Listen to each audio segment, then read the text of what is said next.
Bueno, más el otro que estaba preso, pues. Bueno, hay tres. Realmente son 4. Hay un caso mucho más escandaloso de corrupción con Mayónica. que no sé por qué no se Ah, resolvió sí, el claro. fideicomiso. El del fideicomiso. Ese caso es mucho más escandaloso. ¿Cuál es ese del fideicomiso? Bueno, Venezuela Argentina. firmó un convenio de que como era el imperio y no iban a importar más de Estados Unidos, ahora las cosas se iban a importar desde Argentina.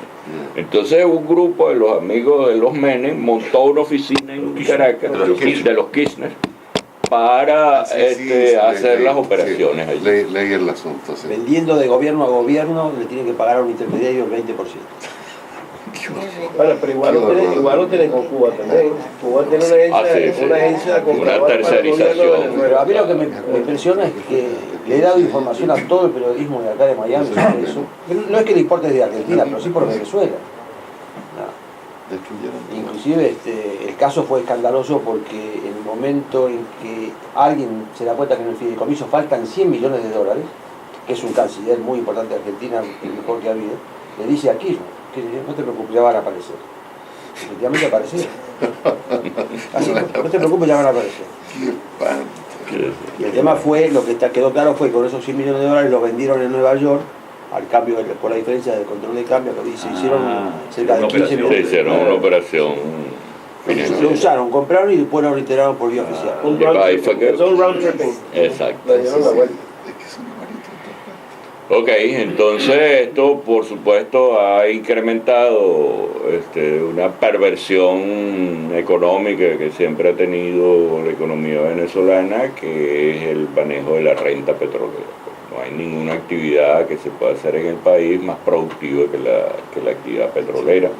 Entonces, mientras no se diversifique la economía, mientras no se trate de reducir el peso del petróleo en el comportamiento de las actividades económicas, pues seguirá siendo una tentación muy grande, pues, aún en los tiempos en que Eloy y yo estábamos en la actividad profesional, pero muy ligada a la política, nos encontrábamos siempre con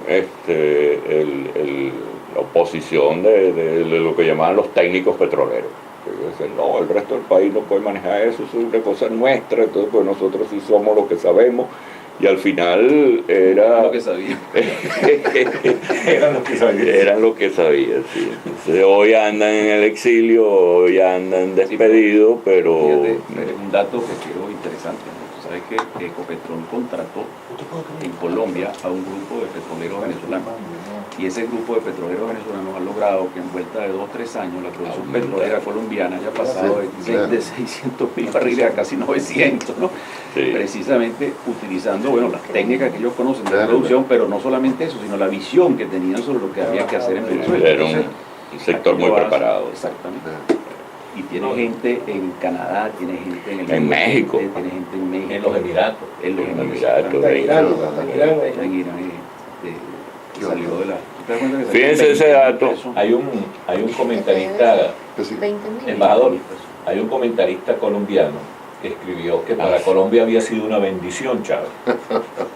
Sí, pues nos mandaba extractos petroleros y que ojalá pudiera enviar. Eso estaba ocurriendo en la práctica. Un guerrillero de la FARC. Guerrillero, nosotros le mandábamos expertos petroleros. Pero fíjate, al ver la presentación suya, acá le comentaba a quien me hace acordar tanto a la época de Allende. Nuestro PDVSA se llamaba Codelco. Ajá, sí, claro. Hacía las mismas payasadas que usted acaba de mostrar. Y un discurso redentor. Lógicamente, y habían destruido completamente el sector aparato privado. productivo. Y yo me acuerdo una fotografía que salió en un diario una vez de un plato de comida, en que era un pollo con arroz, papas y no sé qué otra cosa más. Entonces, el pollo era búlgaro, las papas polacas. ¿Pero qué hacía Venezuela? Así es Venezuela. El pollo brasileño. Lo único chileno era el recipiente. Todo lo demás era importado, porque en Chile no se producía nada. Bueno, solo en el año 2009 la caída de la producción industrial fue del 8,5%. Este año se estima que esa caída va a estar no menos del 10%. Bueno, por otro lado, pues porque buena parte de las empresas han sido incorporadas al acervo público, pues con las expropiaciones. Y en este momento el principal grupo privado que hay en Venezuela, que es el Grupo Polar, pues está siendo acosado, y la medida de ayer son los productores de vidrio. El producto bandera de Polar es la cerveza, entonces de esa manera pues quieren irlo cercando cada día más y más. Tiene el 30% de las acciones de la OES, de Polar. Así es. Eso no lo sabía. Sí. Sí. Claro, y seguramente el día de mañana no va a haber posibilidad de envasar cerveza porque no van a haber botellas. Así es. Como Sí. pasaba en el caso nuestro con el vino. Sí. El vino no había, si uno quería vino tenía que ir a una viña con la botella a comprarlo porque no habían botellas. Polar tiene Ni corcho ni nada. una procesadora de aluminio, pero para la cerveza en lata. Sí. Pero en Venezuela el 80% del consumo es en vidrio. En vidrio, claro. Además que para Además uno dice que en vidrio sabe distinto. Sí, claro. Era la productora número 1 de envases de vidrio, ¿no? En el Sí, mundo. sí, en el mundo. Claro. Bueno, y ya expropiaron la de lata. La de Nagen, Ah, sí es, pero que el 100% de la producción era para exportación. bueno, y Aurisleña también es para ahogar al grupo al Grupo Polar. Eso Muy bien, ya esto se los expliqué, lo del consumo y la inversión. Ha habido una caída del ingreso familiar. Bueno, hay que decir pues que en los años del auge petrolero, los programas sociales del gobierno incrementaron la transferencia de recursos a los sectores de menores ingresos, lo cual provocó una expansión del consumo, fue lo que traté de explicarles.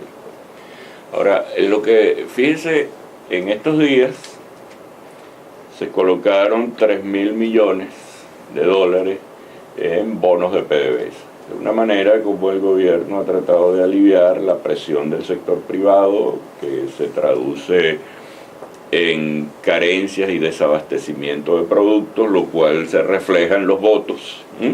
Entonces, para aminorar eso, pues el gobierno ha hecho emisiones de PDVSA. Pero en lo que va del año, solo PDVSA se ha endeudado en 31.000 millones de dólares. ¿Cuánto vale PDVSA? Bueno, hay distintas Guarismos. versiones, pues, y quizás la más real esté por allí en los 2.500 millones de dólares, incluidos activos. En realidad su valor, más que por los activos, es como empresa en marcha, Claro. por su capacidad de producción. Exactamente. Entonces, alrededor de 2 millones de barriles de petróleo diario, y eso le da un valor incalculable, y eso En la debiera década ser... del 60 tenía 3 millones de barriles diarios. Así es. Ha caído la producción en algunos años como estrategia del país para mantener... Pero tenía 3 millones de barriles diarios. 3 millones Sí, 700. había. Mira, El último año Leoni estaba en 3.700.000 diarios. cuando la Fue- crisis del 73, Sí. cuando la guerra del Yom Kippur, la producción, que es el máximo de producción que se alcanza en eso, alcanza 3.700.000 Pero por eso, pero digamos que una población que puede ser ¿cuánto? La mitad. Menos de la mitad. Pero una población como de la 7, 8 mitad millones para eso. exportaba 3 millones en lugar de 2 Sí. de hoy. Es decir, que Exacto. la producción por persona tiene que haber bajado una barbaridad. Consumía 100 e exportaba 3.600.000, 3.500.000. ¿Hay ¿Qué algún ocurre? cálculo de cuánto significaría hoy poner al día tecnológicamente a PDVSA? Sí, eso está ¿Cuánto? establecido. Porque está bien trazada ahora, Pedro. Ha perdido competitividad. ¿Qué inversión necesita PDVSA ahora? Bueno, eso debería estar en unos 7.000 millones de dólares. Es mucho.